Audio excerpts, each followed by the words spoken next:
free to share it online as well. Definitely. Thank you so much. Lovely talking. Thank you for giving us time. Thank you. बढ़िया। तो अब हम लोग आगे बढ़ते हैं। अब मैं एक बहुत ही यंग आर्टिस्ट को बुलाने वाली हूँ जिनका नाम है संवेग गर्ग। आप इनका इंट्रोडक्शन सुनेंगे तो आप ये नहीं कहेंगे ये बहुत छोटे हैं। संवेग Garg is a young dynamic artist and he is about to enter class 12.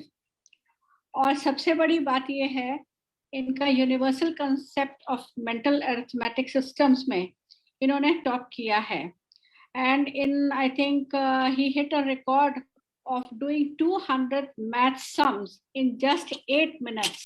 You can't think also, and he has done 200 math sums, solved them.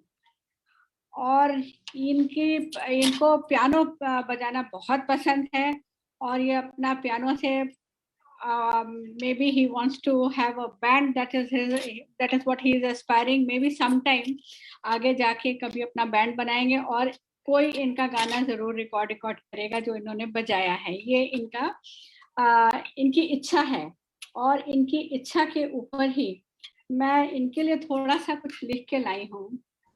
क्या बात है, ध्यान से सुनिएगा। हौसले की उड़ान, दिल में ख्वाहिशें लेकर मुट्ठी में उम्मीदें उठा, निराशा के बादल हटाकर हौसले की तू उड़ान भर, मंजिल पाने की चाह को दिन रात रोज मजबूत कर, आशा का दामन थाम कर मंजिल पर नजर गड़ाए रख। Don't lose your main M, कि जो तुम्हें करना है वहां पे फोकस जरूर रहना चाहिए। मन के डर को दूर भगाकर आत्मविश्वास का जोश जगा, बीती बातों को भूल कर विश्वास की लौ जला, बस इरादों को तू बुलंद कर, जिद पे अपनी अड़े रह, जिद पे अड़कर बढ़, अरमानों की कश्ती पे चढ़कर समुंदर के तूफानों को निगल, जीत का जाम पीकर आसमान की बुलंदियों को छू, सफलता के शिखर पर जाकर किस्मत का सितारा तू चमका। क्या बात है, वाह, amazing, thank you so much madam. तो अब हम सुनना चाहेंगे आपसे आपके पियानो के बारे में थोड़ा सा ट्यून सुनाइए और बताइए आपने कैसे स्टार्ट किया ये पियानो की जर्नी को। मैं YouTube देखता था पहले, तो फिर बाकियों को बजाते हुए देखा, तो फिर खुद को भी लगा कि हाँ कुछ कर सकते हैं। बाकी मम्मी ने बहुत मोटिवेट करा करने के लिए, तो धीरे धीरे स्टार्ट हुआ, स्कूल से सपोर्ट मिला, उसके बाद फिर खुद को शौक चढ़ा तो फिर हम खुद ही करने लग गए और फिर आज यहाँ पर लाइव पियानो का मौका मिल रहा है, तो I am very thankful to the family of UBI। Thank you, Samveg, and we have been watching you. I mean, we're seeing you with so many nice artistic, sketches, and you have been participating in the Creative Corner all the while. And all the best for your journey ahead. And I'm sure you will for sure form a band. And फिर हमें वो ticket जो है ना band की free मिलनी चाहिए सब UBI वालों। बिल्कुल बिल्कुल। हाँ, तो अब हम लोग सुनना चाहेंगे आप क्या हमको सुना रहे हैं, बताइए।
बहुत बढ़िया, बहुत सुंदर।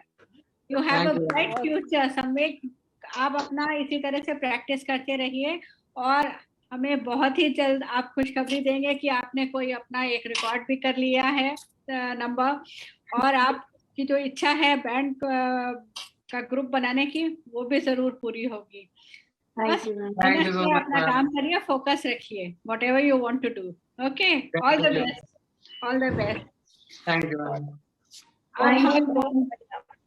अब हम अपनी नेक्स्ट आर्टिस्ट को बुलाते हैं। इनका परिचय मैं आपसे, इनका नाम है ईरा श्रीवास्तव। इनके लिए कुछ लिख के लाई हूँ, फिर इनके बारे में आपको फिर बताती हूँ।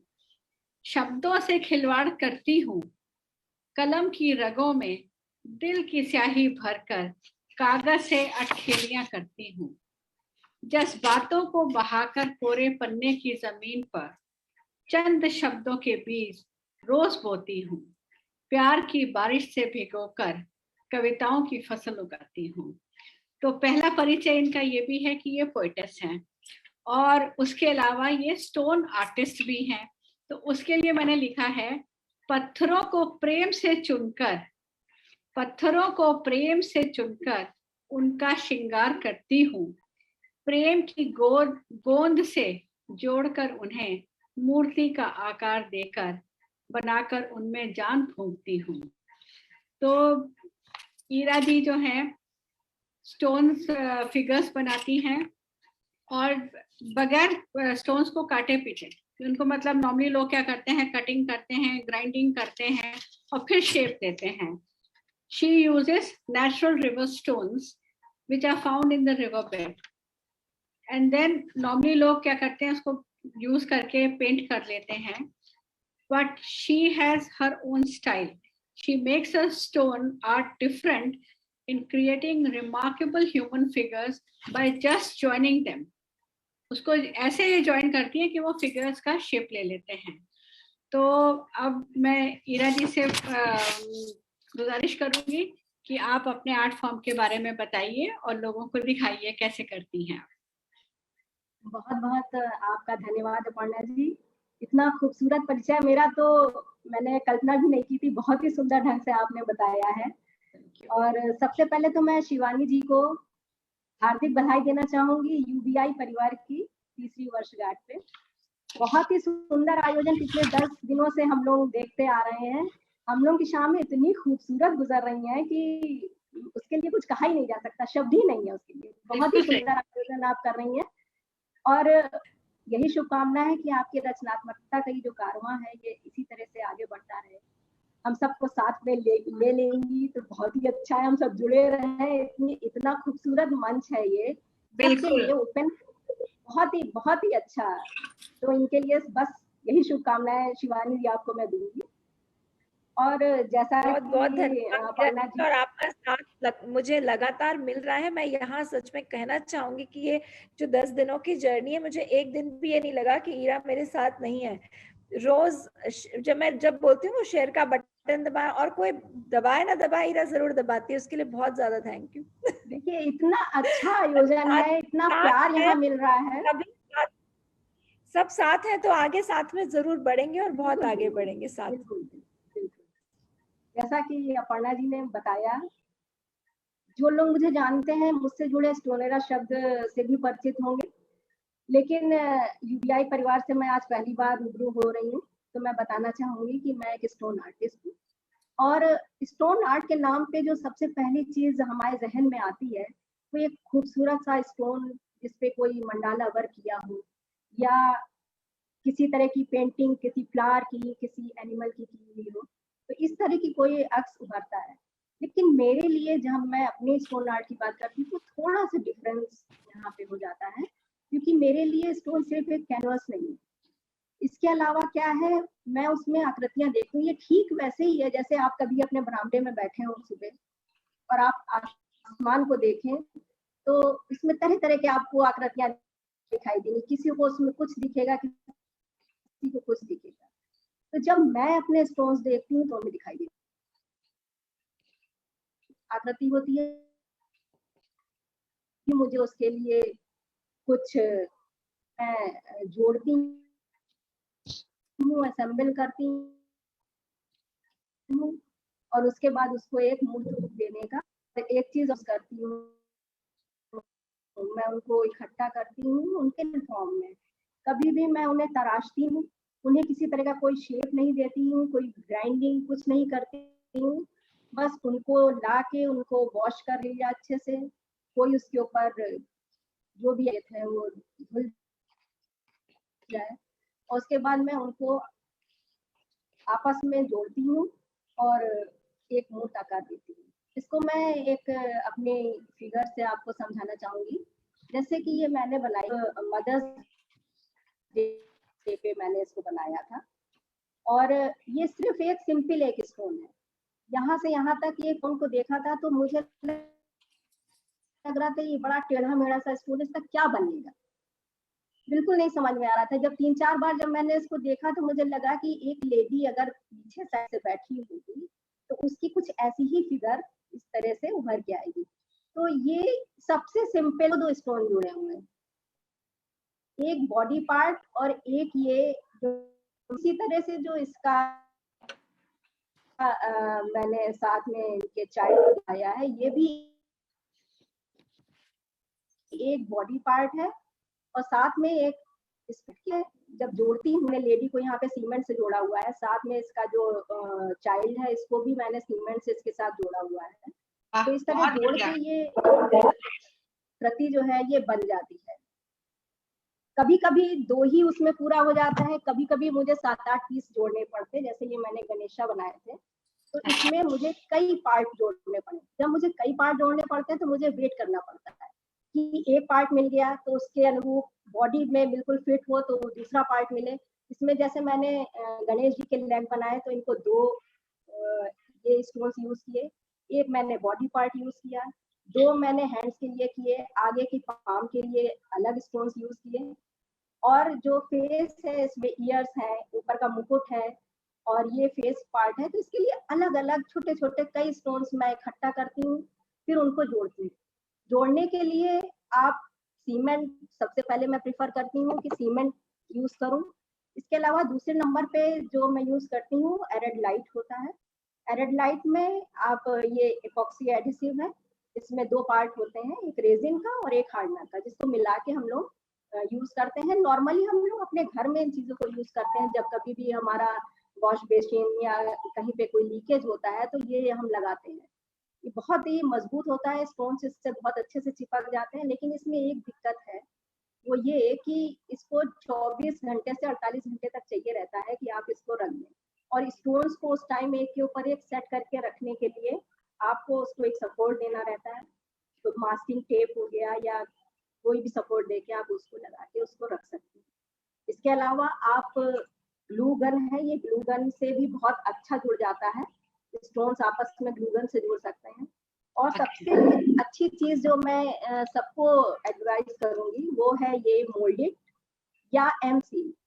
एमसील आप लोगों ने सभी ने नाम सुना होगा, ये भी हम लोग हार्डवेयर की दुकान पे इजीली अवेलेबल चीज है। ये इपॉक्सी क्ले होता है, इसमें भी 2 चीजें होती हैं, आप आपस में मिक्स करेंगे जब इसको तो ये 2 पार्ट आपस में मिक्स करके तब ये बनता है। जब ये जो गणेश जी जितने भी मैं अलग से जो डिटेलिंग करती हूँ ये सब इपॉक्सी क्ले से होती है, एमसील से। कहीं कपड़ा बनाना है किसी भी फिगर का या आपको हेयर्स बनाने हैं या कुछ बनाना है, तो वो इपॉक्सी क्ले से बेहतर कोई चीज नहीं होती है, क्योंकि ये वाटर प्रूफ होता है। हमारे स्टोन्स वाटर प्रूफ हैं, तो उसके साथ जो भी और दूसरी चीजों के आप नॉर्मल क्ले यूज करेंगे तो वो टिकाऊ नहीं होगी आपकी। पानी कभी आपने वॉश करना चाहा या कभी बाहर आपने रख दिया डेकोरेशन के लिए और उसमें पानी पड़ा तो वो खराब हो जाएगा। इपॉक्सी क्ले आप यूज करोगे तो वो आप वॉश कर लीजिए, कुछ भी कर लीजिए, उसको पानी का कोई असर नहीं पड़ता।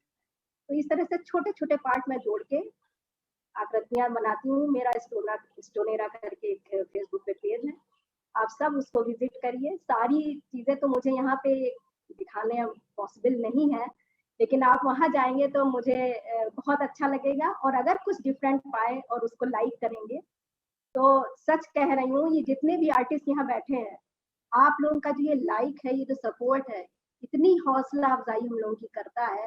फिर मन करता है कि कुछ और अच्छा बनाए जो हमारे चाहने वालों को अच्छा लगे। तो आप बहुत बढ़िया बना रही है, बहुत अच्छी आपने मूर्तियां बनाई है और बड़ा आइडिया भी बहुत अच्छा है ना। लोगों के पास में आइडिया की कमी होती है। ये जैसे मैंने कलर भी किया है इसमें, लेकिन कलर करने के साथ क्या है, पॉट का रूप दे दिया, कलर किया, पेंट किया, लेकिन साथ में इसको 3 डायमेंशनल रूप देने के लिए इसमें पेड़ की जगह स्टोन्स लगा दिए हैं। तो ये अलग आप 3 डायमेंशनल उसको वो देने की कोशिश में हमेशा करती हूँ। तो बस ये छोटा सा ही परिचय है मेरा। डिमॉन्स्ट्रेशन तो बहुत बड़ा हो जाएगा, मैं दिखाना चाहूंगी कभी शिवानी जी ज्यादा देंगी मुझे तो। बहुत बड़ा परिचय है आपका, इतना बढ़िया। छोटा ये जो ये बोल रही है छोटा सा, ये हमारे लिए बहुत ज्यादा बड़ा है। और आपका बड़ापन है शिवानी जी। नहीं देखो, सारे जो मैं अकेली नहीं बोल रही हूँ, अगर तुम जाओगी जब वापस और ये जो लाइव पे जो कमेंट्स आ रहे हैं ना, उनको जब देखोगे तो तुम्हें समझ में आएगा कि हम जो बोल रहे हैं वो आधा भी नहीं बोल रहे हैं और उससे कहीं ज्यादा बड़ा है। बहुत सुंदर आर्टवर्क, बहुत ही प्यारा काम कर रही हो। और इतना मैं अपर्णा जी, मैं जैसे आपसे उस दिन भी बात करी थी, ये जो आर्टिस्ट होते हैं ना, ये अलग ही निगाहें होती हैं इनकी। बिल्कुल सही बात है। ये अलग निगाहें होती हैं जो मतलब पत्थर में भी देखो ना क्या खोज के ले आई वो। वही मैंने कहा, लोग इतने है से निकल जाएंगे, उनको कभी लगेगा भी नहीं चलो इससे कुछ कर सकते हैं। बिल्कुल बिल्कुल बिल्कुल। तो आंख चाहिए आर्टिस्ट की। आर्टिस्ट की आंख से तो मतलब पत्थर, कण, धूल, मिट्टी, सबको वो कुछ अलग ही सोने में तब्दील कर देता है। बिल्कुल बिल्कुल एकदम। सादे पेपर को रीति इतना प्यारा कटवर्क बना के इतना सुंदर बना देते हैं। हीरा इतने स्टोन आर्ट का इतना प्यारा कुछ, मतलब गणपति बना दिए पत्थरों से मिला मिला के। और beautiful. And there lot of more work which I have seen. इनका जैसे बता रही है फेसबुक पेज भी है और हमारे ग्रुप में भी मैं कई बार देखती हूँ इनकी। कब जब पोएट्री आती है तो साथ में जो है वर्क आता है इनका। तो अपर्णा जी, इनसे कुछ सुना भी जाए थोड़ा सा? हाँ बिल्कुल, आप अपनी कुछ लिखी पोएट्री सुनाइए हमको। तो पोएट्री के प्लेटफॉर्म पे भले ही हम आर्ट करें, लेकिन पोएट्री साथ में चाहिए हमें। और क्या, जरूर वो भी क्रिएटिविटी है, वो भी क्रिएटिविटी है। वो तो सारा कुछ एक साथ है ना। हम तो पूरा मुझे खुशी होगी आप लोगों के साथ शेयर करने में। और ये तो मुझे आशीर्वाद के रूप में मेरे पिताजी से मिला है। मेरे पिताजी बहुत बड़े कथाकार थे, अभी तो नहीं है हमारे बीच। बहुत से सम्मान उनको मिले और विरासत में मिला है मुझे। लेखनी का अगर कोई गुण मिला है तो वो विरासत में मुझे मेरे पिताजी से मिला है। बहुत बढ़िया। तो मैं जरूर चाहूंगी कि मैं आप लोगों के साथ कुछ शेयर करूं यहाँ पे। आजकल वैलेंटाइन का बड़ा बुखार चला हुआ है, कोरोना से ज्यादा लोगों को वैलेंटाइन डे के बुखार चढ़े हुए हैं। कभी प्रॉमिस डे, कभी टेडी डे, कभी रोज डे। तो जब आज ये नौजवान पीढ़ी इश्क में होती है तो बड़ी खूबसूरत हो जाती है दुनिया उसके लिए। मरने जीने के साथ में कस्में होती हैं। लगता है एक ने छोड़ दिया तो दूसरे खत्म हो गई दुनिया उसके लिए, फिर वो जी नहीं पाएगा। बड़ी बड़ी बातें होती हैं, लेकिन जमीनी हकीकत थोड़ी अलग होती है। जब वो अलग हो जाते हैं तो सहजता से जिंदगी भी जी लेते हैं, आगे भी बढ़ जाते हैं और सब कुछ पॉसिबल हो जाता है। तो ऐसी ही कुछ बातें इस गजल में मैंने बताने की कोशिश की है और आशा करूंगी कि आपको पसंद आएगी। छोटी सी है, आप सुनिए। माथे की शिकन की हर तह में बोसों के निशान भी बाकी है। ओ से मतलब जो चुंबन होते हैं, आप स्नेह से माथे पे चुंबन लेते हैं किसी के, तो सिंपल सी माथे की शिकन की हर तह में कोसों के निशान भी बाकी है, बिन तेरे जहां में जीने को तेरे ये एहसान ही काफी है। माथे की शिकन की हर तह में लगता था तेरे जाते ही ये दम भी निकल जाएगा वहीं, पर देखो ये सांसें चलती हैं, वो बातें तो बस जज्बाती हैं, पर देखो ये सांसें चलती हैं, वो बातें तो बस जज्बाती हैं। माथे की शिकन की हर तह में एक तो ही नहीं तेरा जुनून नहीं है, और भी मसले दुनिया में, एक तो ही नहीं तेरा जुनून नहीं है, और भी मसले दुनिया में, तेरे तिलस्म से छूटा तो दिल को ये बात समझ में आती है, तेरे तिलस्म से छूटा तो दिल को ये बात समझ में आती है। माथे की शिकन की हर तह में। और आखिरी दो मिसरे ध्यान दीजिएगा, बहुत ही खूबसूरत बात कही गई है। दिल मेरा दुखे दर्द उनको उठे, क्या ऐसा भी इश्क में होता है। बहुत बढ़िया। दिल मेरा दुखे दर्द उनको उठे, क्या ऐसा भी इश्क में होता है। लैला मजनू शीरी फरहाद, अरे इनके तो किस्से किताबी है। क्या बात फरहाद, अरे इनके तो किस्से किताबी है। माथे की शिकन की हर तह में। बहुत बहुत शुक्रिया आपका। बहुत बढ़िया, बहुत बढ़िया। जैसा ईरा जी ने बोला कि ये वैलेंटाइन का महीना चल रहा है, लेकिन मेरा ये मानना है इश्क प्यार मोहब्बत का ना कोई मौसम होता है ना कोई महीना होता है, ये सदाबहार फूल हैं जो जिंदगी को महकाते रहते हैं। तो हर समय ही इश्क का माहौल प्यार मोहब्बत के लिए ये नहीं है कि आप वैलेंटाइन डे पे ही, हम लोग जैसे सोचते हैं ना कि हाँ वैलेंटाइन डे आ गया, फरवरी आ गया, प्यार मोहब्बत पर्णा जी हम लोग के जमाने में भी तो होता भी नहीं था। ये तो इधर की नौजवान पीढ़ी ज्यादा मना रही है ये सब चीजें, हम लोग के टाइम में नहीं होता था। ये पश्चिमी सभ्यता को देख के सब बह रहे हैं। और इश्क के ऊपर मैं आपको 2-4 लाइनें सुनाती हूँ। महक उठती है सांसें मेरी, इश्क का ऐसा जादू चलाते हो। महक उठती है सांसें मेरी, इश्क का ऐसा जादू चलाते हो। पतझड़ में भी उमंगों की बहारों से आशियां सजाते हो। क्या बात है, क्या बात है, वाह वाह वाह। अरुणोदय की बेला, जो सुबह सुबह की भोर होती है, कि बेला फैलाकर लाल ओढ़नी पहनाते हो। उमंग की किरणें बनकर जीने की हसीन वजह दे जाते हो। बहुत सुंदर, बहुत खूबसूरत। उमंग के झूले से आकर हाथों की लकीरों में बस जाते हो। जीवन की डोर थामकर जन्म जन्मांतर का रिश्ता निभा जाते हो। तो इश्क का तो ये हाल है, वो तो सदाबहार है, कोई खास पर्टिकुलर डे के हिसाब से नहीं मनाना चाहिए, मेरा ये मानना है। प्यार के 365 दिन है, रोज की सुबह और शाम प्यार से हो और प्यार से ही 65 दिन है, वो भी कम है। हाँ वो भी कम है, बिल्कुल बहुत कम है। बिल्कुल तो बिल्कुल। हर मोमेंट को प्यार से मनाइए और प्यार को जो है अपने आजू बाजू इर्द गिर्द सब तरफ फैलाइए। और प्यार खाली ये नहीं कि एक लड़का लड़की या प्रेमियों में, प्यार हर चीज से। आप जिंदगी से प्यार करिए, आप प्रकृति से प्यार करिए, प्यार हर चीज में है। बिल्कुल बिल्कुल सही। तो अब हम आगे बढ़ते हैं अपने बहुत बढ़िया आर्टिस्ट को आपके सामने लेके आ रही हूँ, जिनका नाम है श्री राजेंद्र अवस्थी। श्री राजेंद्र अवस्थी एक बेहतरीन मूर्तिकार हैं। इनके बारे में मैं सिर्फ चंद लाइनें बोलूंगी। पत्थरों को तराश कर खूबसूरत मूर्ति बनाकर पत्थरों की किस्मत को निखारते हैं। और ये जैसलमेर से हैं और इन्होंने अपनी ये जैसलमेर के गाइड भी हैं, तो जैसलमेर के बारे में भी आपको ये बहुत बढ़िया बता सकते हैं कि वहाँ क्या क्या खूबसूरत चीजें हैं इनकी मूर्तियों के अलावा।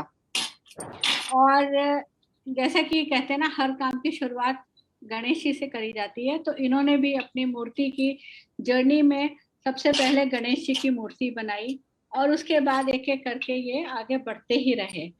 तो अब मैं बुलाना चाहूंगी श्री राजेंद्र अवस्थी जी को। आप बताइए हम लोगों को। स्वागत है आपका राजेंद्र जी, बताइए आप क्या कर रहे हैं। बहुत बहुत स्वागत है राजेंद्र जी आपका। हाँ बिल्कुल, धन्यवाद टीम यूबीआई, सपना दीदी। और सबसे बड़ी बात तो मैं, देखिए आपसे तो अब जुड़ा हूँ, लेकिन यूबीआई से मुझे जोड़ने के लिए मेरी छोटी बहन अरुणा, बस उसको मैं बहुत बहुत धन्यवाद देना चाहता हूँ। उसने मुझे कहा कि भैया ये बहुत बड़ा अच्छा प्लेटफॉर्म है। बिल्कुल सही। और अरुणा ने बहुत हीरे, नायाब हीरे जोड़े हैं ग्रुप के अंदर, उसके लिए खास धन्यवाद अरुणा को हम सभी की तरफ से।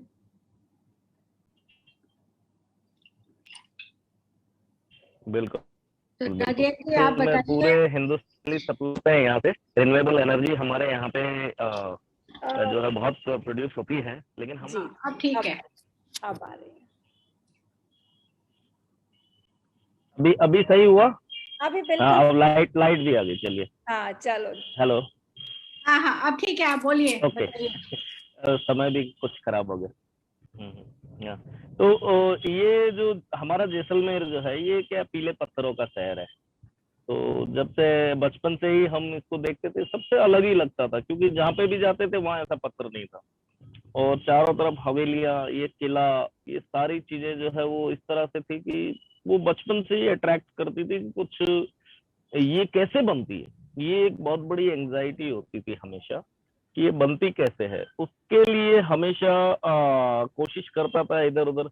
और सबसे बड़ी बात की, ये जैसे ये हमारी हथौड़ी है और ये छेनी है, ये छेनी और हथौड़ी जब ये दोनों मिलके पत्थर पे कुछ कलात्मकता बनाएगी तो इसका म्यूजिक बहुत शानदार है।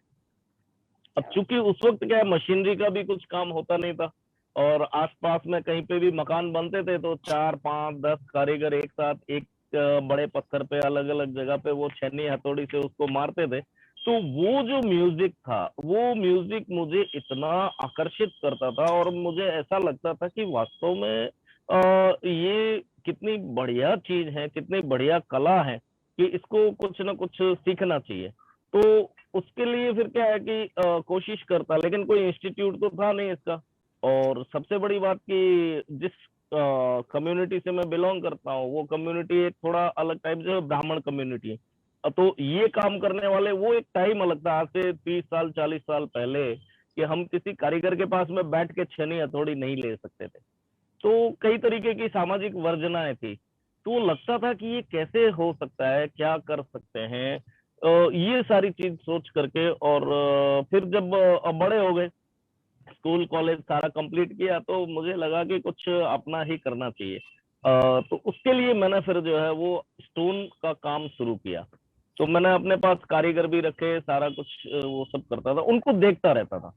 सबसे बड़ी बात क्या है कि जब भी कोई डिजाइन करना होता था, कोई ड्राइंग करना होता था, बचपन से मेरी हॉबी थी ड्राइंग डिजाइन करने की। तो ज्योमेट्रिकल या फ्लोरा फोना इस टाइप की जो भी ये डिजाइनिंग है, वो सारी मैं अपने हाथ से ही करता था।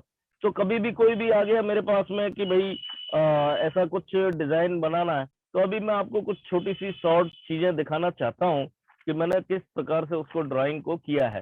तो ये जैसे ये मेरा पेंसिल स्केच है, ये हमारे यहाँ पे इसको एक छतरी जैसा बोलते हैं, इसको छतरी बोलते हैं। कहीं पे भी कोई मंदिर में या कहीं कोई सेनाटॉप्स है या कोई अपने घर के ऊपर भी लगाता है इस टाइप की, तो ये डिजाइन जो है मैं अपने हाथ से ही करता हूँ। अब इसमें भी कुछ थोड़ा और intricate architectural point of view से अगर देखें तो ये आप देखिए पूरा मैंने अपने हाथ से ड्रॉ किया है। आपको शायद दिख रहा होगा, मैं कोशिश करता हूँ आपको अच्छे से दिखाने की इसको, ये मतलब जो है कितना बारीक इसके अंदर जो है वो पूरा बहुत सुंदर, बहुत बारीक हाँ पूरा काम है, कार्विंग, दिख रहा है, हाँ बिल्कुल दिख रहा है और सब, हाँ बिल्कुल। और फिर मैंने जो है वो जैसलमेर को जो आर्किटेक्चर है उसको पढ़ने का प्रयास किया कि ये क्या है। तब मुझे पता चला कि जैसलमेर का जो आर्किटेक्चर है वो पूरे वर्ल्ड में सबसे अलग है। हर जगह आपको कुछ ना कुछ एक स्पेशलिटी मिलेगी, लेकिन जैसलमेर का जो आर्किटेक्चर है उसके 3 मोटिव्स हैं, bird motive, flora and fauna motive और ज्योमेट्रिकल मोटिव। मतलब आपको फूल पत्तियां, ज्यामितीय डिजाइन और जो पशु पक्षी इस प्रकार की जो डिजाइनिंग है वो आपको एक ही जगह पे मिलेंगी। ये बहुत मुश्किल होता है हर जगह पे होना, ये जैसलमेर में सबसे खास ये यहाँ के आर्किटेक्चर की विशेषता है। तो इस टाइप से ये सारी जो है ड्राइंग डिजाइन हम अपने हिसाब से बनाते रहते हैं। फिर अभी जो है मूर्ति कला पे जैसे आ गया तो मेरे पास कारीगर भी थे, वो लोग बनाते थे मूर्तियां, मैं उनको देखता रहता था कि कैसे वो समर्पित भाव से उस पत्थर को आकार देने में लगे हुए हैं। कोशिश मैंने कभी भी छेनी हथौड़ी हाथ में नहीं लिया, लेकिन ये अब कोरोना को आप क्या कह सकते हैं कि वो एक महामारी पेंडेमिक पूरा वर्ल्ड वाइड था, लेकिन इसने कुछ सिखाया है, बहुत कुछ सिखाया। अब खाली बैठे हैं घर पे, गाइडिंग का हमारा प्रोफेशन है, पूजा पाठ का हम काम करते हैं, लेकिन पेंडेमिक ये जो लॉकडाउन था उसमें क्या करें, कुछ भी नहीं। तो उस सिचुएशन में बैठे बैठे ऐसे विचार आया कुछ किया जाए, तो सबसे पहले मैंने ये जो है एक मूर्ति बनाई गणपति जी की। इसको कोशिश किया 3D मूर्ति बनाने का। सबसे बड़ी बात देखिए, बहुत बढ़िया, सबसे बड़ी बात कि ये जो मूर्ति मैंने बनाई इसमें कुछ भी ज्यादा मैंने वो आर्टिस्टिक काम नहीं किया, ये मेरा पहला प्रयास था जब छोटी सी मूर्ति बनाई।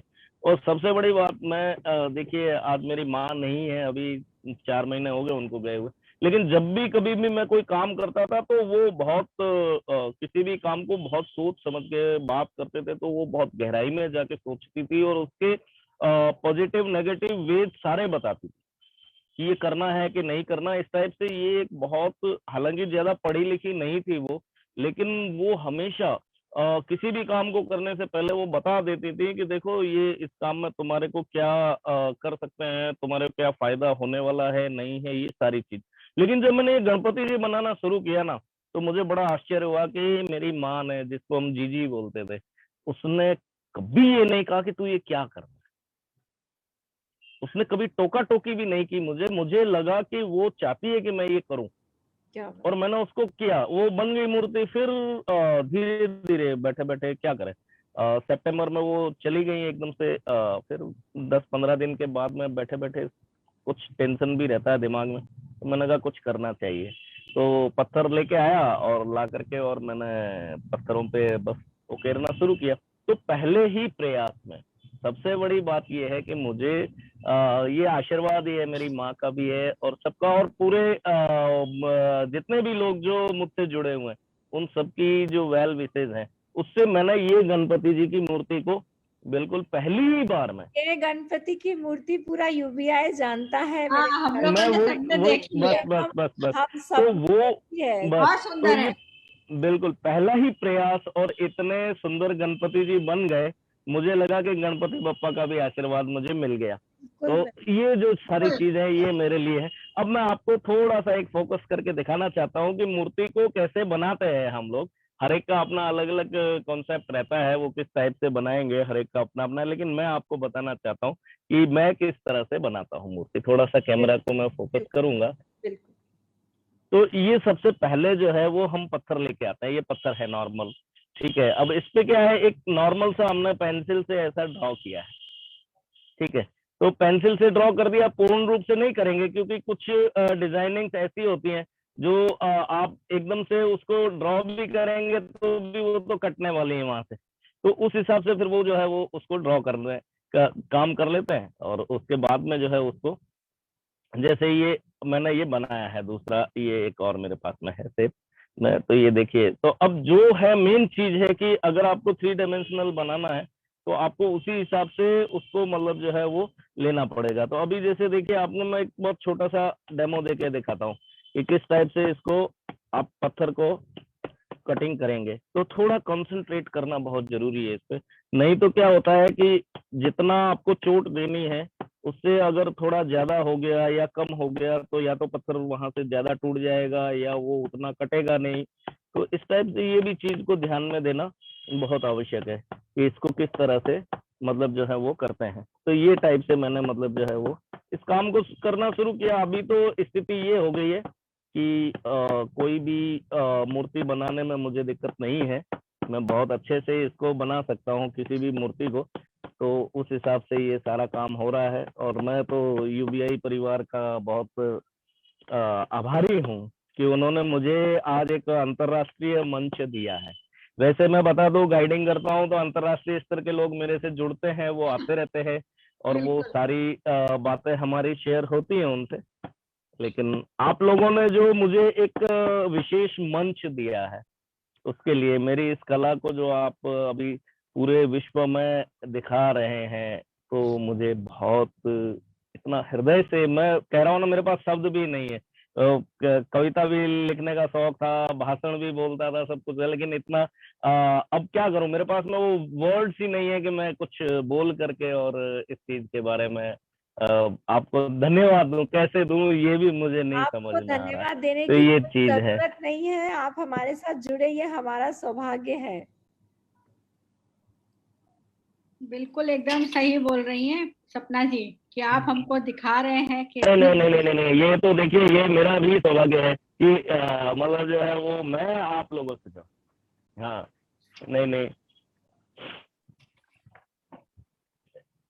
नहीं देखिए ये तो कोई बड़ी बात नहीं होती है। आर्टिस्ट दुनिया में हजारों हैं, लाखों हैं, लेकिन सबसे बड़ी बात ये होती है कि उनको किसी भी प्रकार का कोई प्लेटफॉर्म प्रोवाइड करना, ये सबसे बड़ी बात होती है। क्योंकि देखिए क्या होता है ना, कौशल हर एक में कौशल है, कुछ ना कुछ है। मैंने तो मेरे बाबूजी को भी मैं याद करना चाहूंगा इस जगह पे। जब मैं 10 साल का था, 5वीं में पढ़ता था, तो उन्होंने मुझे 2 किताबें पढ़ने को दी थी। एक तो मुझे दी स्वामी विवेकानंद की जीवनी, वो मैंने पढ़ा। तो उसमें सबसे बड़ी बात उन्होंने क्या बताई, विवेकानंद जी ने, कि जब तक आप किसी भी चीज पे कंसंट्रेट नहीं करोगे कुछ नहीं सीख सकते। कंसंट्रेट करिए तभी कुछ सीख पाओगे, नहीं तो नहीं सीख पाएंगे। तो वो मैंने एक लेसन वो सीखा। दूसरा लेसन मैंने सीखा, आपने एक मात्सुशिता करके नाम सुना होगा, जापान के बहुत बड़े उद्योगपति हुए, और उनकी जीवनी पढ़ी मैंने 10 साल की आयु में। और वो पुस्तक जो है शायद वो 60 के दशक में छपी थी। तो वो पुस्तक मुझे मेरे पिताजी ने दी। तो मैंने जब उसमें पढ़ा तो 85 ईयर की एज में मात्सुशिता, जो बिल्कुल भी पढ़े लिखे नहीं थे, कभी भी वो स्कूल नहीं गए, और जापान के बहुत बड़े उद्योगपति बने। और आपने पैनासोनिक का नाम सुना होगा, वो उन्हीं की कंपनी। तो वो जो है 85 ईयर की एज में भी उन्होंने मिट्टी के बर्तन बनाना सीखा। तो उन्होंने उसमें लिखा कि सीखने की कोई उम्र नहीं होती, आप किसी भी उम्र में कभी भी कुछ भी सीख सकते हैं। तो इन हाँ, तो ये सबसे बड़ी चीज है कि कुछ भी सीखने के लिए कोई उम्र नहीं होती। और क्या कह सकता हूँ मैं इसके लिए। और मैंने इस उम्र में आकर के आज 47 में रन कर रहा हूँ, तो इस एज में मैंने ये काम सीखा है ना, तो मुझे बड़ी खुशी है कि चलिए कम से कम कुछ तो सीखा मैंने नया।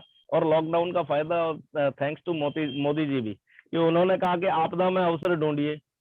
अब कई लोगों ने अपने अपने तरीके से अवसर ढूंढे, ठीक है, लेकिन मैंने ये अवसर ढूंढ लिया। मैंने कहा चलिए देखिए ये समय ऐसा है आपदा का, तो कुछ ऐसा किया जाए जिससे मन मस्तिष्क एकदम से वो इतना मजबूत हो जाए कि हमें ये आपदा नहीं लगे। वैसे मैं यहाँ मैं कुछ जोड़ना चाहूंगी। आपदा की बात जब आप कर रहे हो, और मतलब हमारे पास अभी हमारे यहाँ भी लॉकडाउन चल रहा है मलेशिया में, तो सब यही मुझे हंस रहे थे कि तुम 15 दिन की तुमने जो छड़ी लगा दी है कार्यक्रमों की, हम तो यहाँ पे परेशान हो रहे हैं लॉकडाउन में, हम क्या करें। अभी यह है कि हमारे पास टाइम ही नहीं है, शाम को भाग रहे होते हैं यूबीआई के मंच पे जाना है।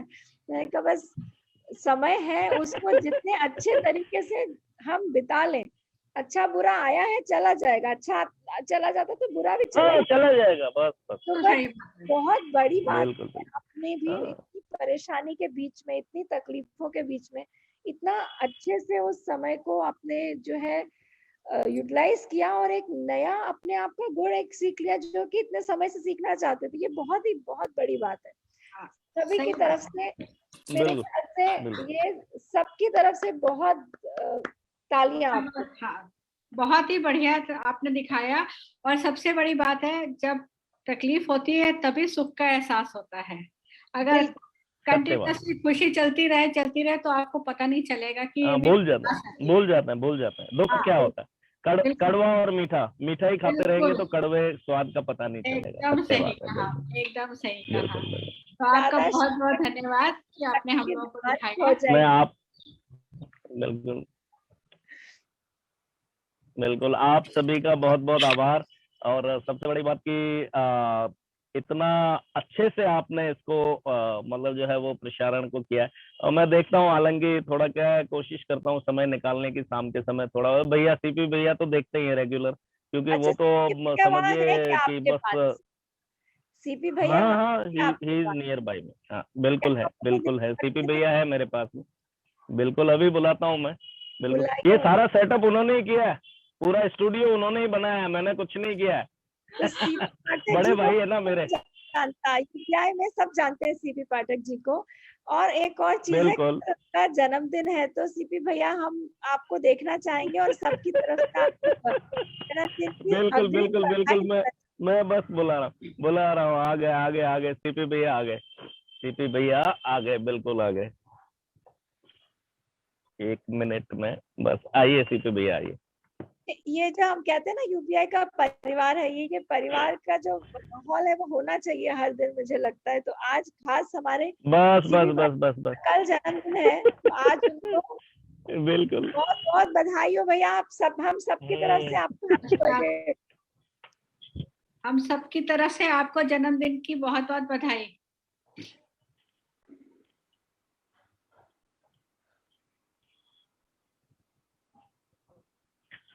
मेरे सभी बड़ों को प्रणाम, मेरे हम उम्र को नमस्कार और मेरे सभी छोटों को बहुत बहुत आशीर्वाद।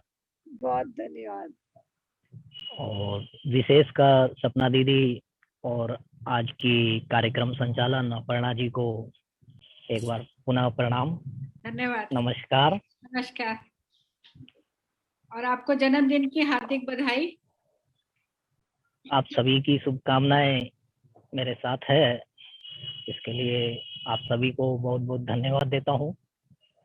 कुछ सुनना चाहेंगे आपसे आज? कुछ कविता कुछ सुनाएंगे?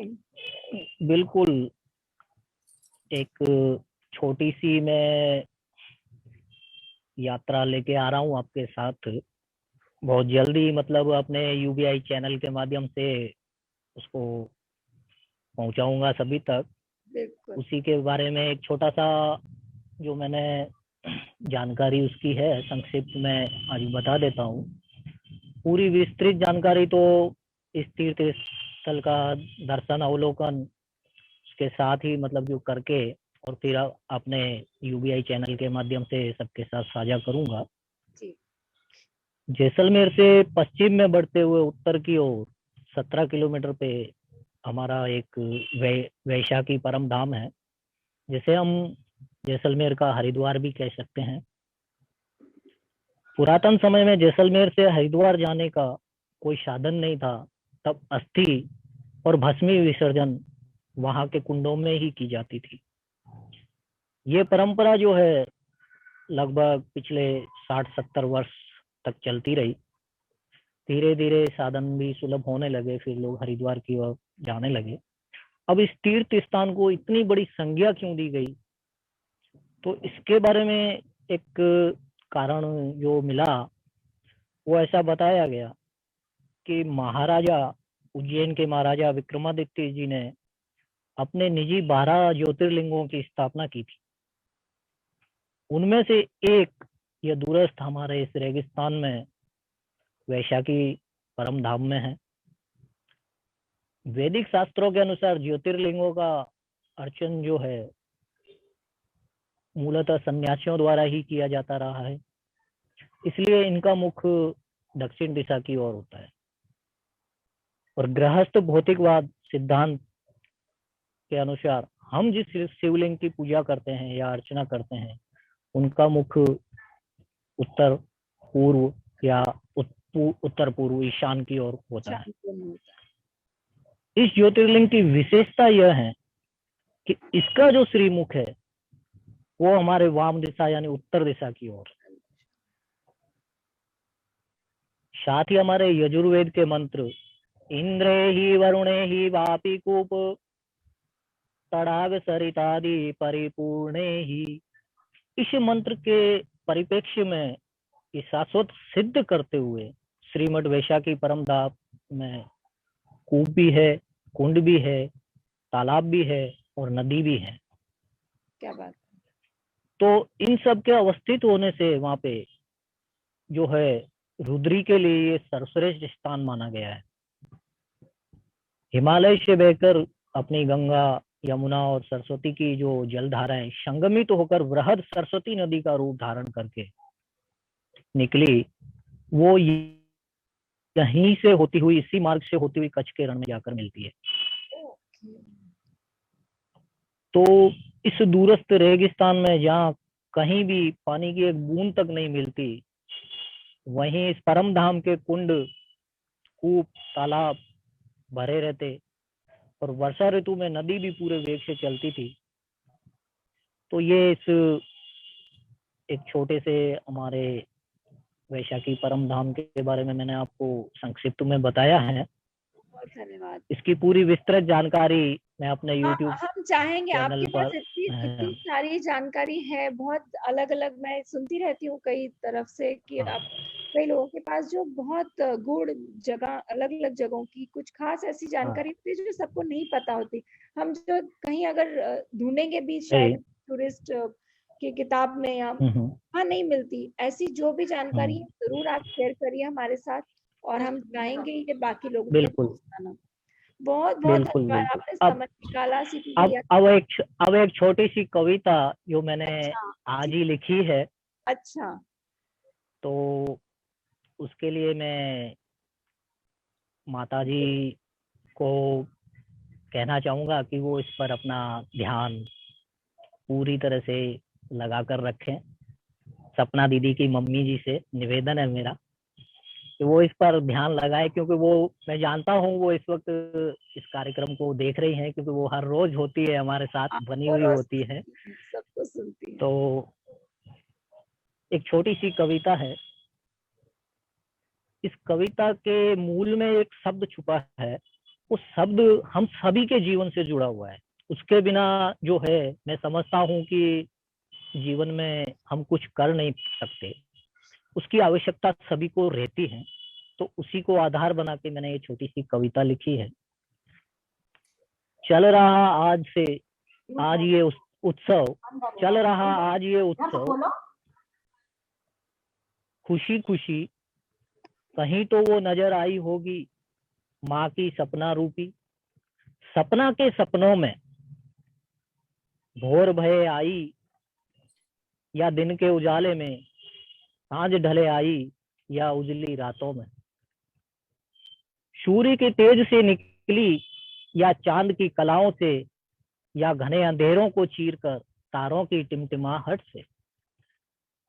प्रकृति भी कर वरण हंसती मुस्कुराती तुझी से, हर उम्मीद में नजर आती तो आशाएं फलीभूत तुझी से हैं। तू है तो मुमकिन इस जग का मेरे मन का अंधियारा मिट जाए, बिन तेरे कुछ भी ना दिखे सूझे, राहे चाह मेरी एक झलक दिख जाए।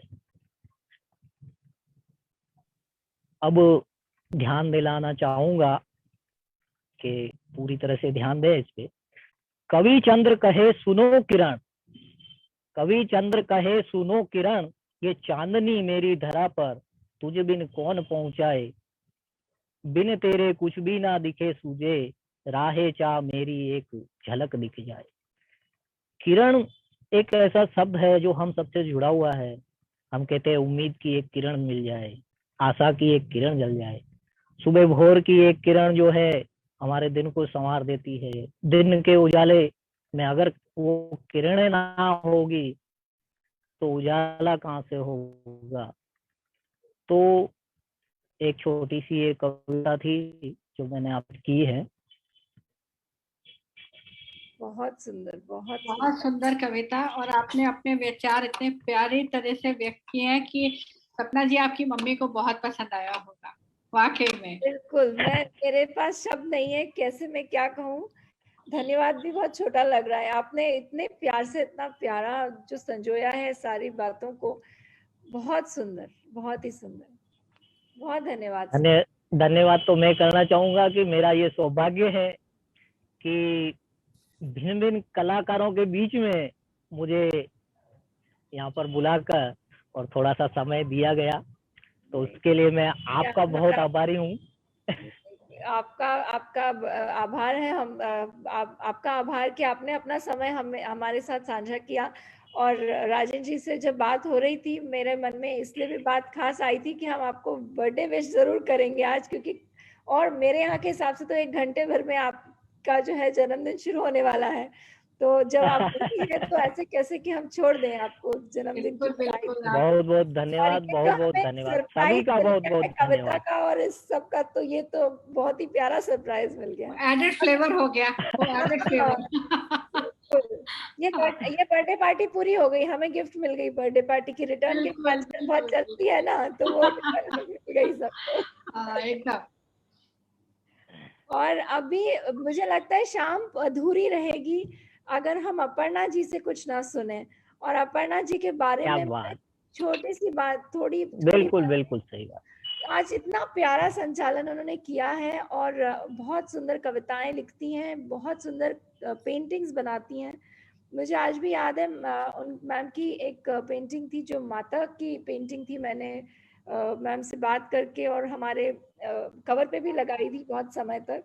हाँ, बहुत ही प्यारी पेंटिंग। बहुत बहुत धन्यवाद इतना सम्मान देने के लिए आपका। धन्यवाद आपका कि इतने प्यारी पेंटिंग्स को हमारे साथ आपने शेयर किया, यूबीआई के मंच पे आपने साझा किया, वो हमारे लिए सौभाग्य की बात थी। तो माता रानी का हमें भी आशीर्वाद मिला आपके माध्यम से। और मैम जो है वैसे डॉक्टरेट है जूलॉजी में, आर्टिस्ट तो है ही, फ्रीलांस राइटर है, पोएटिस है। आर्ट उनका पैशन रहा है शुरू से। She is a very passionate artist बचपन से ही। और ये जो आर्ट के वर्ल्ड में जब वो उन्होंने पदार्पण किया, वो बहुत छोटी थी। उनके फादर की वजह से वो हमारे इस आर्टिस्ट वर्ल्ड को जो है मिली हैं। तो सबसे बहुत बहुत बहुत आभार अंकल जी का, और थैंक यू उनको कि आपको इस विधाओं में पारंगत कराया।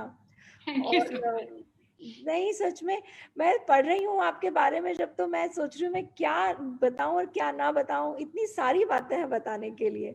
मैम को बहुत सारे अवार्ड्स मिले हैं और मैम ने बहुत सारी जगह पे अपनी पोएट्री रिसाइट करी है। उन्हें एक लाइफ साइज पोस्टर शोकेसिंग उनका जो पोएम जो है मेरी आवाज सुनो, उसका एक लाइफ साइज पोस्टर है जो कि फॉरेस्ट डिपार्टमेंट, जो गवर्नमेंट ऑफ गोवा है उनका जो फॉरेस्ट डिपार्टमेंट है वहां पे लगाया गया है, आज भी है वो वहां। और बहुत सारे अवार्ड्स से मैम को नवाजा गया है, Indian women achiever award, annual wordsmith award of excellence. उसके अलावा world record of longest painting जो थी उसके भी वो पार्ट रही हैं। मतलब it's such a honour to have you on board and share the stage with you ma'am. Thank you so much for all these wonderful words. You made my day. You really made it. And this is not enough. I mean, she has been actively involved in so many groups which actually are doing a lot of charity in Don Bosco. Goa में एक जो है charity organization है Don Bosco's Charity for Educating the Underprivileged Children. Ma'am उसमें भी काफी सारे shows करती रही हैं। केरला disaster relief में she was a part of that charity show. And a lot more. I think मैं पूरा तो शायद बोल भी ना पाऊँ। नहीं, आपने इतना कुछ ज्यादा ही कह दिया शायद। ज्यादा नहीं कह दिया, मैं पूरा तो मतलब जो मुझे पता है और भी बहुत कुछ मैं पूरा नहीं बता पा रही हूँ। बट आपसे कुछ आर्ट फॉर्म्स के बारे में अगर कुछ नॉलेज हमारे साथ आप शेयर करें, और जो आप करती रही हैं, जिस तरह से आप आज से जुड़ी, अपनी एक जर्नी, उसके अलावा आपकी पोइट्री तो आप सुन ही रहे हैं, पर एक आध और पोइट्री साथ में हो जाए तो मजा आता है। एक्चुअली मैं आर्ट का शौक मेरे को मेरे पापा ने दिलवाया। उन्होंने, वो भी एज अ हॉबी करते थे, और सबसे बड़ी बात थी वो हम लोगों से कहते थे खाली समय अपना बर्बाद मत करो, तो किसी ना किसी चीज में बिजी रखते थे। खाओ पियो खेलो क्रिएटिविटी करो। तो उसका ये नतीजा है कि आज मुझे लगता है कभी कभी 24 घंटे भी कम पड़ते हैं। तो जैसा कि उन्होंने बताया, मेरा एक पैशन एम्ब्रॉयडरी भी है, हैंड एम्ब्रॉयडरी, और मैंने काफी साड़ियां अपने लिए और किसी अपनी मम्मी की गोल्डन एनिवर्सरी पे बना के उनको भी गिफ्ट की थी। तो वो मेरा एक पैशन है, जिस थोड़ा सा बैक सीट ले लिया है, क्योंकि पेंटिंग मैंने दोबारा 2010 में स्टार्ट करी। बीच में गैप आ गया था, पेंटिंग नहीं करी थी, राइटिंग थी, हेल्थ और न्यूट्रिशन पे लिखा करती थी। फिर 2010 में पेंटिंग मैंने स्टार्ट करी दोबारा से, और एक तो टीचर्स के अंदर थोड़ा टेक्निकल गाइडेंस भी ली। और सबसे बड़ी बात थी कि पेंटिंग की एग्जीबिशन लगी 2 महीने मेरे ज्वाइन करने के बाद, और उसमें इनॉग्रेशन के तुरंत बाद मेरी पेंटिंग बिक गई। वो बहुत बड़ा एक बूस्ट था कि चलो हम कुछ कर रहे हैं तो बहुत अच्छा सा हो रहा है। And then there was no looking back. फिर मैं लगातार यहाँ पे एग्जीबिशंस में पार्टिसिपेट करती रही, नेशनल में भी किया, इंटरनेशनल में भी करा। और पेंटिंग बेचना वॉज नॉट दैट इम्पोर्टेंट, वो सेटिस्फैक्शन जो थी ना कि आप कुछ क्रिएट कर रहे हैं, दैट वॉज वेरी इम्पोर्टेंट। और मैं ज्यादातर ऐसी पेंटिंग्स बनाना पसंद करती हूँ जिसमें पॉजिटिव इफेक्ट्स आए। मतलब उसको देख के आपको अच्छी फीलिंग्स आनी चाहिए, मेरा ये मानना है, और मैं ज्यादातर ऐसे ही काम करती हूँ। एक सीरीज मैंने करी थी बुद्धा के ऊपर और पॉजिटिविटी के ऊपर, तो उसमें मैंने बेल सीरीज करी थी, बुद्धा के ऊपर करा। फिर दुर्गा माँ के डिफरेंट रूप के ऊपर करा मैंने काम। बाद में मैंने औरत को दिखाने के लिए कि औरत को नॉर्मली लोग कुछ समझते नहीं है, नारी को कहते हैं, लेकिन नारी इतनी शक्ति वाली है, वो प्रेडिक्ट करने के लिए मैंने अपनी पेंटिंग्स में हॉर्सेस और विमेन को कंबाइन किया, और वो मैंने कॉन्सेप्ट डेवलप किया ब्यूटी एंड पावर। तो दिखाया कि जैसे घोड़ा लोग समझते हैं ना बहुत पावरफुल एनिमल है, उसी तरह से नारी में भी बहुत शक्ति है, कुछ भी करना चाहे कर सकती है। तो एक मेरी वो सीरीज रही है। दूसरा, मुझे राधा कृष्ण की पेंटिंग्स बनाने का बहुत शौक है, और मैंने वो भी सीरीज बहुत बनाई है, और ऊपर वाले की कृपा रही है कि वो पेंटिंग्स खूब अच्छे बड़े बड़े घरों में पहुंची हैं। और ये मेरा सौभाग्य है कि यहाँ के गवर्नर हाउस में भी मेरी पेंटिंग्स लगी हैं। यहाँ के पहले गवर्नर थे श्री भरतवीर वांचू, तो वो एक बार हमारी एग्जीबिशन में आए थे, तो उनको बहुत मेरी पेंटिंग्स पसंद आई। तो उन्होंने एक अपने पर्सनल घर के लिए लिया और बाकी गवर्नर हाउस के लिए लिया। तो बस ऐसी जर्नी चलती रही, और अब मैं करती रहती हूँ थोड़ा थोड़ा पेंटिंग और राइटिंग का। दोबारा से ये जो पोएट्री लिखने का शौक है, ये भी 3-4 साल पहले से ज्यादा कुछ करा, बिकॉज लिखती थी मैं, लेकिन कभी पब्लिश कराने का नहीं सोचा। और जो पेड़ के ऊपर पोएम मैंने लिखी, मैं बैंगलोर में ट्रैफिक जैम में फंसी हुई थी, अपने बेटे के घर गई थी, और सडनली मेरी निगाह पड़ी कि एक बहुत बड़े प्लॉट के ऊपर एक पेड़ को धक्का मार मार के वो लोग गिराने के चक्कर में हैं, और वो बुलडोजर पुश कर रहा है, वो गिर नहीं रहा है। तो मुझे ना ऐसा एहसास हुआ कि कितना इसको तकलीफ हो रही होगी, इतना पुराना पेड़ है। और वो मैंने कार में बैठ के वो पोएम लिखी, मेरी आवाज सुनो। तो उसके बाद यहाँ पे चीफ कंजर्वेटर ऑफ फॉरेस्ट थे मिस्टर सक्सेना, मैंने उनको वो पोएम उनके न्यूज़लेटर के लिए भेजी कि आप इसको छपवा दीजिए। उन्होंने पढ़ी, बोले इतनी बढ़िया पोएम लिखी है, इसको तो हम पब्लिक प्लेसेस पे लगाएंगे, बड़े लाइफ साइज पोस्टर्स बना के। और फिर उन्होंने वो लाइफ साइज पोस्टर्स बनाए, and then the journey of poetry writing also started very smoothly, चलता रहा। मन खुश होता है, कुछ अच्छा सा लिख लेते हैं, तो बस ऐसे ही चलता रहा।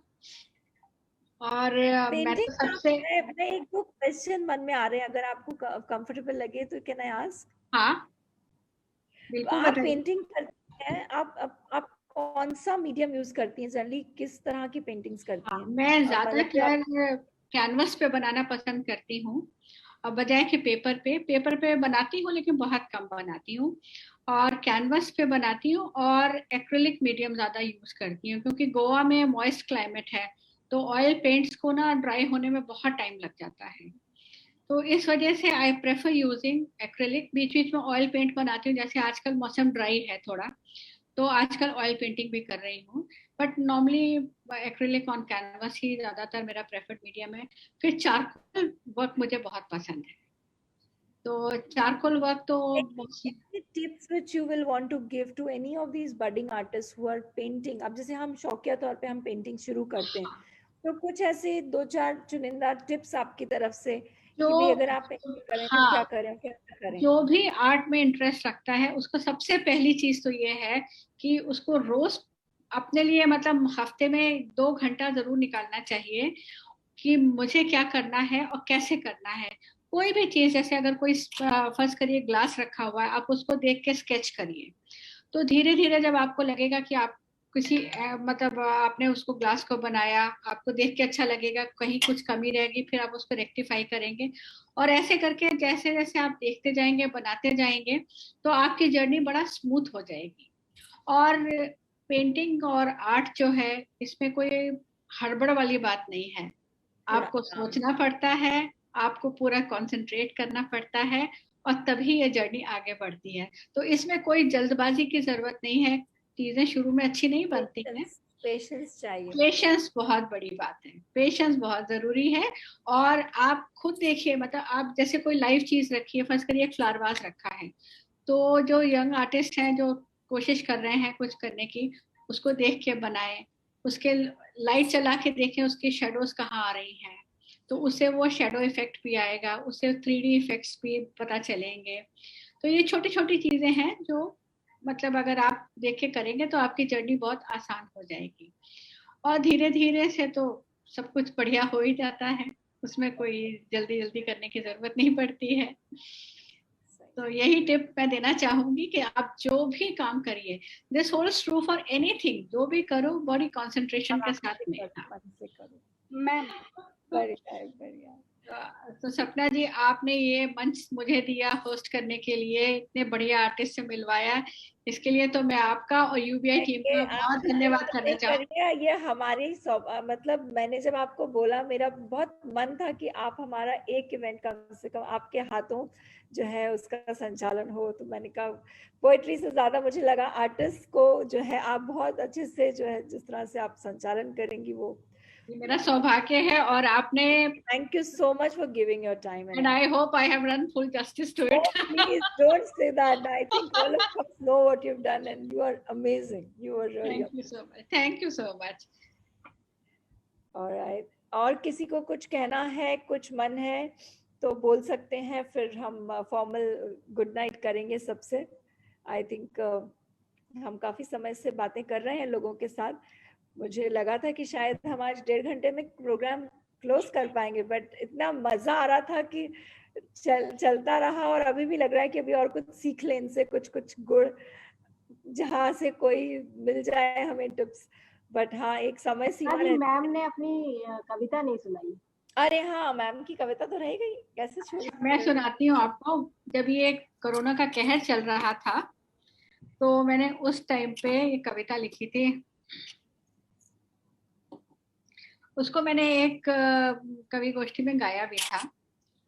वक्त के कहर से कभी ना डरेंगे, सुहाने सवेरे उमंगे भरेंगे, भले ही कैद है जिंदगी कफस में, कभी तो खुली हवा में फिर से जिएंगे, खुशी के परिंदे गगन में उड़ेंगे, सुहाने सवेरे उमंगे भरेंगे, वक्त आजमा रहा है पल पल हमको, इसकी कसौटी पे खरे उतरेंगे, लड़कर इससे तकदीर बदलेंगे। खुशी के परिंदे गगन में उड़ेंगे, खफा हो गया है ये आज हम सब से।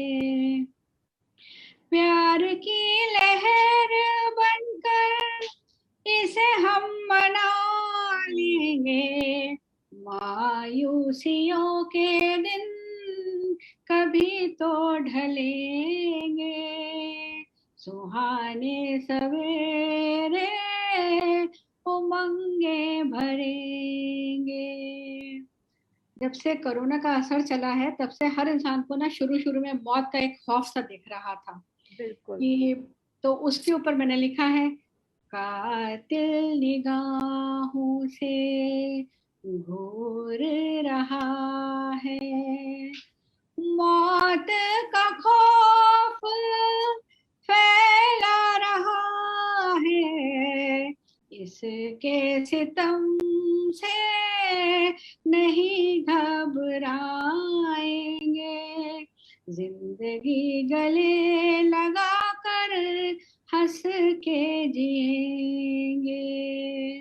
वक्त हमारा है, हमारा रहेगा, खुद पर भरोसा हम जो करेंगे, खुद अपनी राहें हम तय करेंगे, सुहाने सवेरे गगन में सजेंगे, ला ला ला ला ला ला।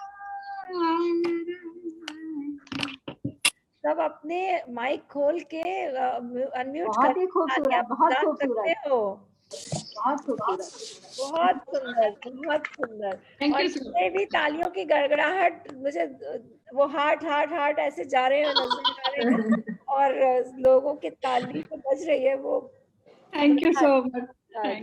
मतलब जितना सुंदर आगाज था उतना ही अंत भी इतना सुंदर हो गया है आज की शाम का, कि मतलब पूरी हो एकदम बहुत मजा आया, बहुत मजा आया। सबसे वॉइस भी बहुत अच्छी है, कंप्लीट हो और multi talented. Thank you so much. Thank you dear. Yes. And that's why when we were discussing कि भाई पोएट्री के सेशन में, मैं कहा नहीं, पोएट्री के सेशन में नहीं। ओ वाओ, ये देखिए भैया क्या दिखा रहे हैं, राजेंद्र जी कुछ दिखा रहे हैं। अरे वाह, बड़ा सुंदर है। क्या है राजेंद्र जी? अनम्यूट करिए आप अपने आप को। ये एक्चुअल मैं ये काम भी करता हूँ, और मैंने अभी ये तो नागपुर का है, नागपुर में एक बंगला बना है जैसलमेर पत्थर का, और उसके साथ साथ अभी एक पुणे में मैंने पाषाण रोड पे जो है वो एक बंगला बनाया है, वो जैसलमेर पत्थर का। उसके अभी फोटो निकालने नहीं है, वो मोबाइल में ही है। तो ये आर्किटेक्चरल वर्क जो है हमारे जैसलमेर का, इसको भी मैं कोशिश करता हूँ कि वर्ल्ड वाइड ये जो है हमारा आगे बढ़ता है। किसी को भी ऐसे, इनफैक्ट मुझे लगता है आप मंदिर भी बनाते हो, तो अगर किसी को मंदिर, हाँ, पूरा मंदिर का भी काम करता हूँ मैं। जुड़ सकते हैं। बिल्कुल बिल्कुल बिल्कुल, मंदिर का भी काम करता हूँ, और ये सारी जो चीज है इस टाइप की, ये सब बनाते हैं हम लोग। मेरे पास में पूरा टीम है, जितने भी कारीगर लगते हैं 10, 20, 50, 100, 200, 500 तक कारीगर जो है वो मैं उनको लेकर के कर सकता हूँ। और आपको बता दूं कि जब श्री राम जन्मभूमि अयोध्या में जो रामचंद्र जी का भव्य मंदिर बनने जा रहा है, उसकी जो कार्यशाला चली थी हमारे राजस्थान में, पिंडवाड़ा सिरोही जिले में, उदयपुर के पास, तो 1 महीना मैंने वहां पे भी सेवा दी थी। तो मैं बहुत कुछ सीखा हूँ, भागता रहता हूँ सीखने के लिए। और ये सारा जो है बहुत अच्छे से, मतलब जो है ये काम हम करते हैं, इस टाइप का आर्किटेक्चरल वर्क। हम तो ये सारी चीजें जो है, आपका जो ये काम है ये और आगे बढ़े, और बहुत लोगों, और सबसे बड़ी बात ये है कि ये हमारे पूरे देश के ही नहीं, पूरे विश्व के बहुत बेहतरीन जो है वो लीडर है, नेता नहीं कहूंगा, क्योंकि नेता तो एक छोटा सा शब्द हो जाता है किसी भी पर्टिकुलर के लिए। और इनके हाथ में जो ये तलवार है, ये आप देख रहे हैं हमारे जैसलमेर के पीले पत्थर की बनी। और जब ये गुजरात के मुख्यमंत्री थे तो 2007 में मैंने इनको भेंट करी है, और ये मैंने खुद नहीं बनाई थी।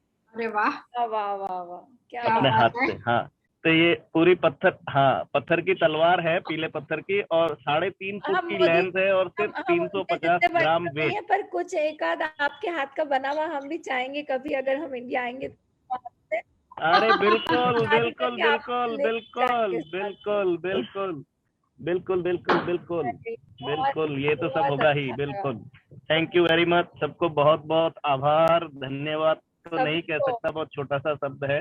आपका आभार आप सबका, सभी का बहुत कि आप बहुत सबने हृदय से। टाइम निकाला। बिल्कुल और मैं बिल्कुल सभी यूबीआई की पूरी टीम की तरफ से आप सभी का धन्यवाद करती हूँ।